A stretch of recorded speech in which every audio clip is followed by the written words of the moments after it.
ദൈവനാമത്തിന് സ്തോത്രമുണ്ടായിരിക്കട്ടെ. വലിയ നോമ്പിലെ 45-ാം ദിനത്തിലെ ഈ ചെറിയ ധ്യാനത്തിലേക്ക് നിങ്ങളെ സ്വാഗതം ചെയ്യുന്നു. അധികാരത്തിന് വേണ്ടി ഓടി നടക്കുന്ന ലോകത്താണ് നാം ഇന്ന് ജീവിക്കുന്നത്. അധികാരം നഷ്ടപ്പെട്ടാൽ അസ്വസ്ഥരാകും. അധികാരം ഒരു വീര്യമായി മാറുകയും അധികാരമില്ലാതെ ജീവിക്കുന്നത് കഠിനമായ അനുഭവമായി മാറുന്നു. വിശുദ്ധനായ പൗലോസ് ഫിലിപ്പിയർക്കെഴുതിയ ലേഖനത്തിൽ ഇപ്രകാരം പറയുന്നു: അവൻ ദൈവമായിരിക്കെ ആ ദൈവത്തെ മുറുകെ പിടിക്കാതെ ദാസനായി യേശുക്രിസ്തു തീർന്നു എന്ന്.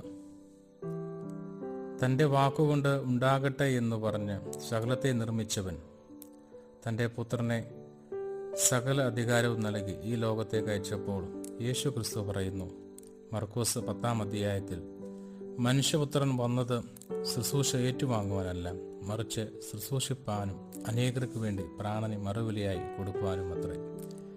യേശു ക്രിസ്തു അധികാരത്തെ ശുശ്രൂഷ മനോഭാവമാക്കി മാറ്റുകയും അധികാരം അവൻ്റെ കണ്ണുകളിൽ ആർദ്രതയുള്ള അനുഭവമാക്കി മാറ്റുകയും അധികാരം നോട്ടത്തിൽ കനിവിൻ്റെ അനുഭവമായി മാറുകയും അധികാരം സംസാരത്തിൽ കരുതലിൻ്റെ അനുഭവമാക്കി മാറ്റുകയും അധികാരം പ്രവൃത്തിയിൽ ദാസന്റെ രൂപമായി മാറുകയും ശരീരത്തിൽ അധികാരം ലോക ജനതകളുടെ വീണ്ടെടുപ്പിനായി മരണമായി മാറുകയും ചെയ്തു.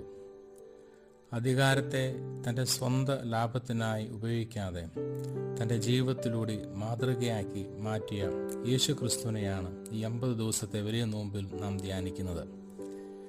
അവൻ്റെ പീഡാനുഭവത്തെ സ്മരിക്കുകയും ചെയ്യുന്ന ഈ ദിവസങ്ങളിൽ നമ്മൾ ഈ അധികാരത്തെ ഏത് പ്രകാരമാണ് ഉപയോഗിക്കുന്നത്?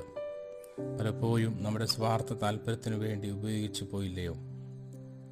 ഈ അധികാരം എൻ്റേതാണ് എന്ന് വിചാരിച്ച് സ്നേഹിക്കാതെയും കരുതാതെയും അനുരഞ്ജനപ്പെടാതെയും പോയ കുറവിനെ ദൈവസന്നിധിയിൽ ഏറ്റുപറയാം.